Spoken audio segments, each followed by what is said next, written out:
Okay. So, teknik ni sebenarnya lebih kepada replacement of income lah. Tapi saya tak panggil replacement income, dia cover income. Tapi ni replacement of contribution. Kan?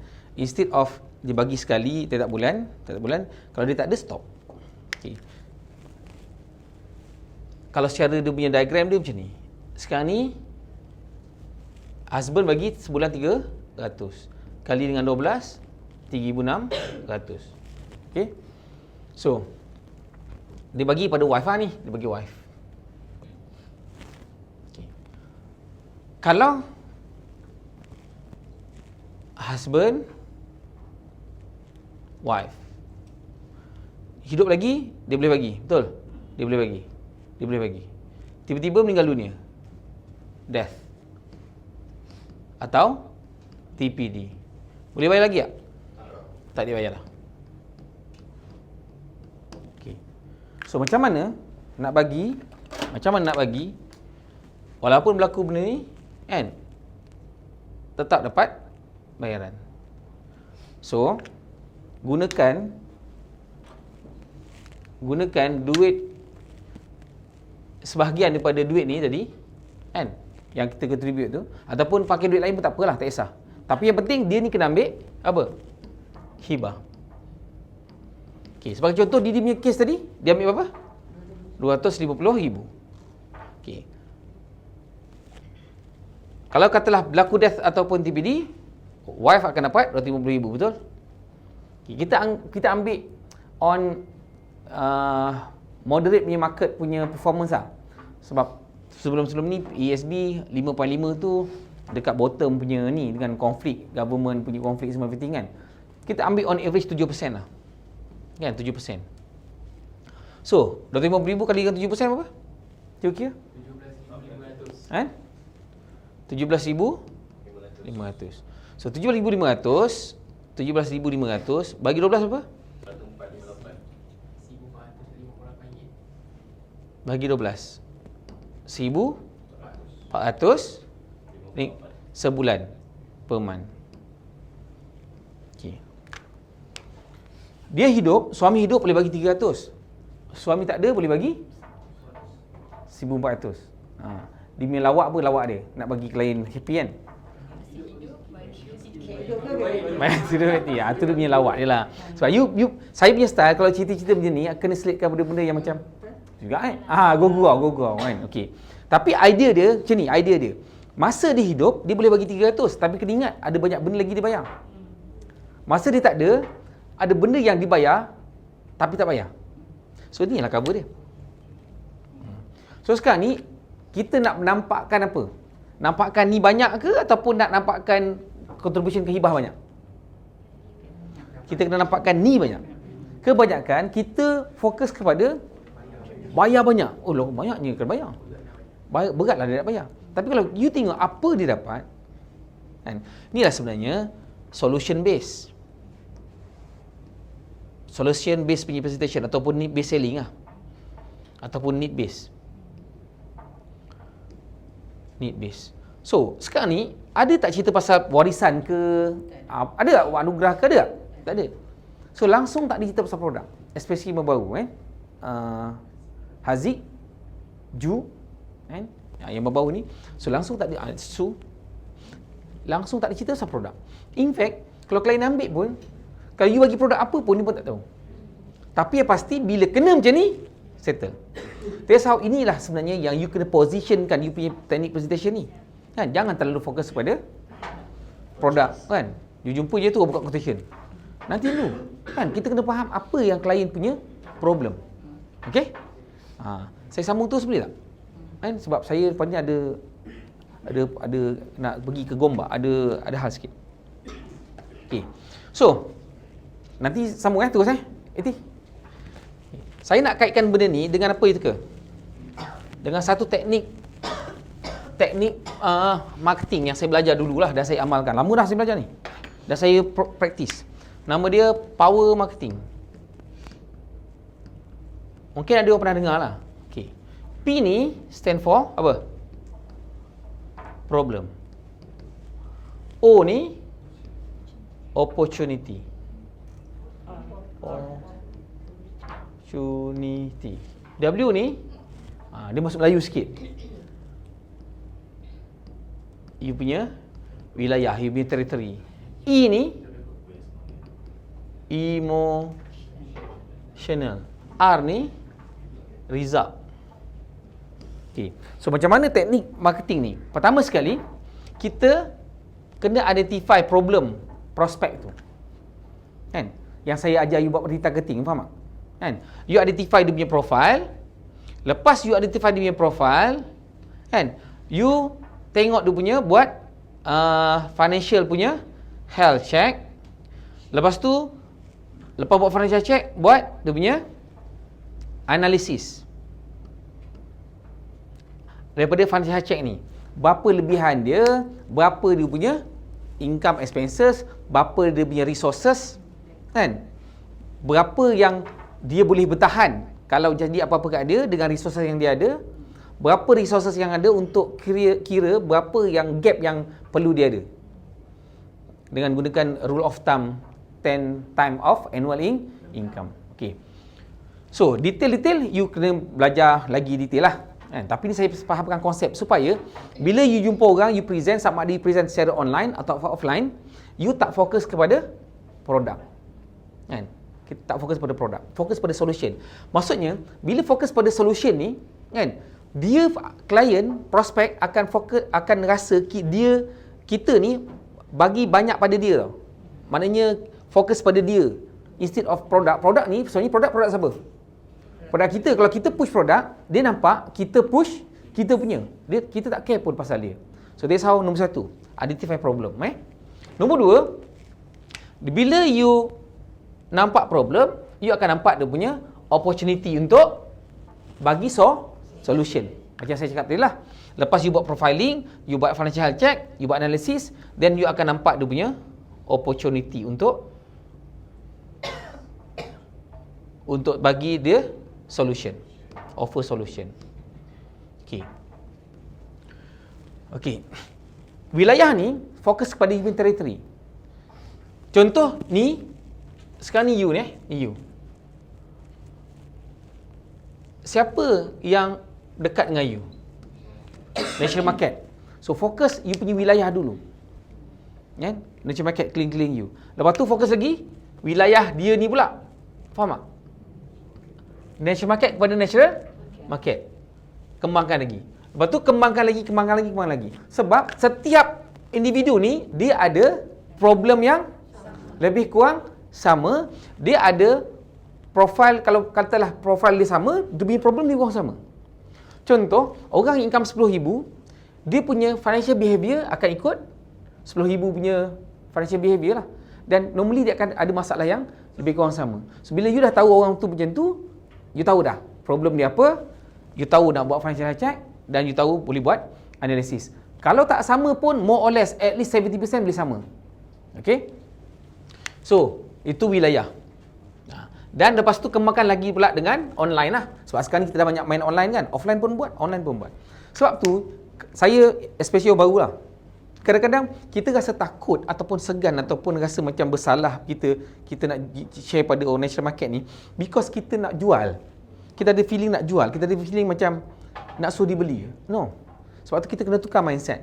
Mindset kita adalah nak identify problem, nak bagi tahu dia ada problem, kita ada solution, kita bantu dia settlekan problem dia. That's it. Dia nak tak nak, problem tu tetap problem dia, solution tetap kita punya solution. Okey. Okay. Cara deliver pula mesti ada emotional punya factor.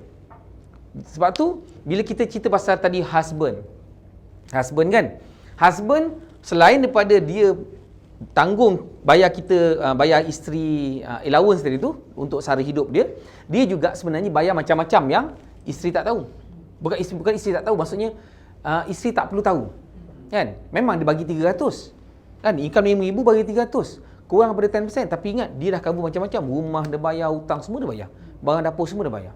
So benda-benda tu yang tak nampak. So what if kalau benda-benda yang tak nampak ni tiba-tiba terus orang yang duk bayar setiap bulan ni tiba-tiba tak ada. So you cuma rasa dapat 300 je setiap bulan. Yang husband bagi wife untuk kos sara hidup dia. Kan belanja dia punya duit nafkah dia lah belanja. Tapi yang banyak lagi yang ditanggung tu. Okey. So touch emosi. Touch emosi maksudnya you kena apa you rasa?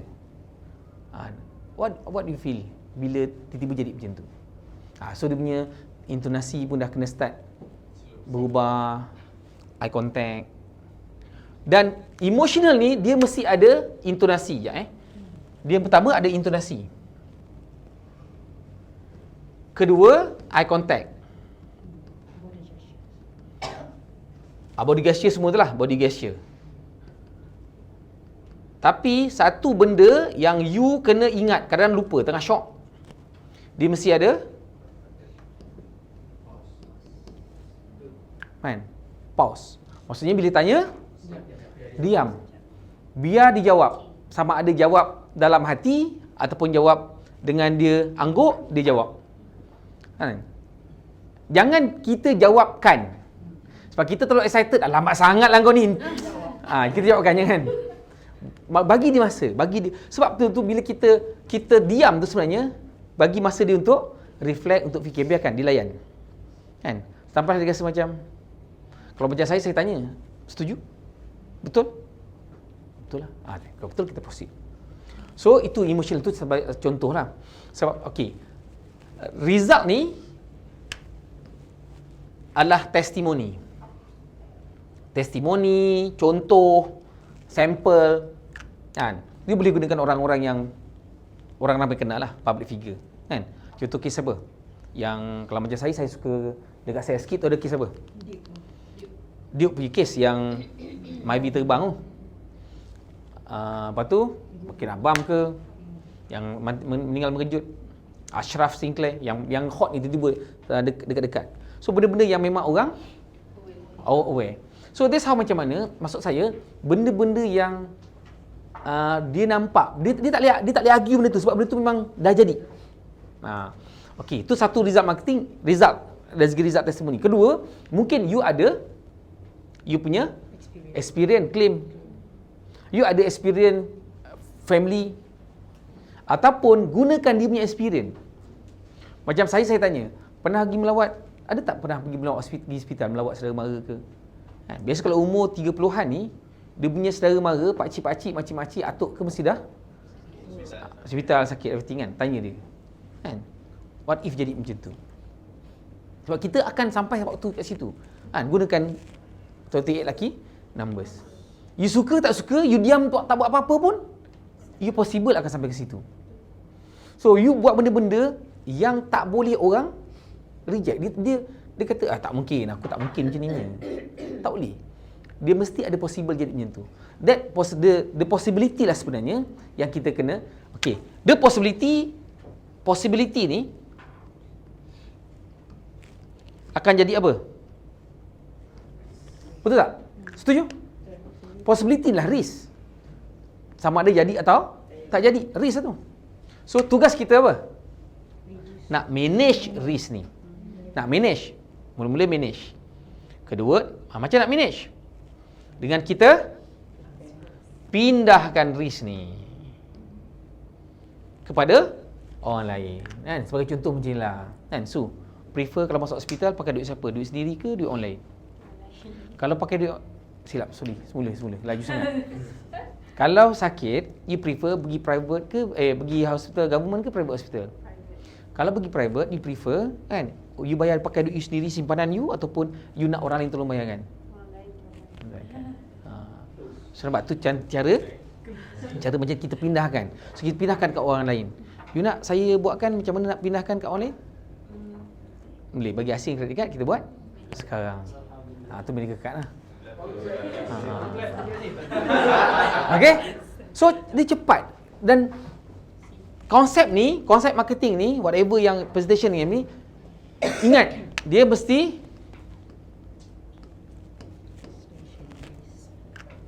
selling by asking. Don't selling by telling. Ejen baru dia risau. Dia risau nak present, nak terang je. No, you jangan risau nak terang. Ejen baru dia risau, takut klien tanya. Sepatutnya kita yang tanya dia. Biar dia yang jawab. Kan? Kalau kita tanya, dia kena jawab. So, you tak perlu risau. Ini terbalik. Kan? You nak terang, lagi banyak dia terang, lagi banyak you terang, lagi banyak dia tanya. So, biar you tanya. You pernah dengar satu cara jawab soalan dengan soalan? Kan? Okey. Contoh you tanya. Su tanya saya. Kenapa saya nak pindah, contohlah soalan ni kan. Kadang-kadang cakap, kenapa saya nak gunakan duit orang lain, pakai duit sendiri lah. Saya banyak cash. Saya banyak cash. Kan? Cik, kalau you banyak cash, kalau ada orang bagi lagi cash, you nak? Nak. So maksudnya you sebenarnya nak prefer pakai orang lain punya duit. So sebelum you nak terangkan tu, you tanya lagi. Kenapa kita kena banyak bertanya? Tanya tu sebenarnya nak buka dia punya mind. Okey? Kalau tanya kenapa saya kena bayar pula, kata pakai duit orang lain. Kan? Okey. You bayar kan? Okey. So, you bayar berapa ratus? 150. 150. Coverage berapa ratus? Medical? 200,000. Kan? 200,000. Okey. So sekarang ni kalau 150 ni dapat critical illness tak? Dapat. You buatlah timeline. 1 tahun 1,800. Katakanlah kita ambil 5 tahun. 5 kali 1,800 apa? 9,000 lah, 9,000. Okey. 9,000 kena CI. Katakanlah 20,000. Okey. You bayar 9,000. Dapat? Bawasan 20,000. Berapa banyak duit orang lain? 11. Duit orang lain 11,000 tau. Okey. Medical?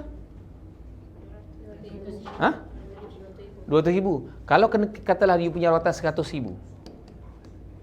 Kos rawatan 100,000 yang masa tu je, bukan untuk yang jangka panjang. Total sudah 120,000. Okey.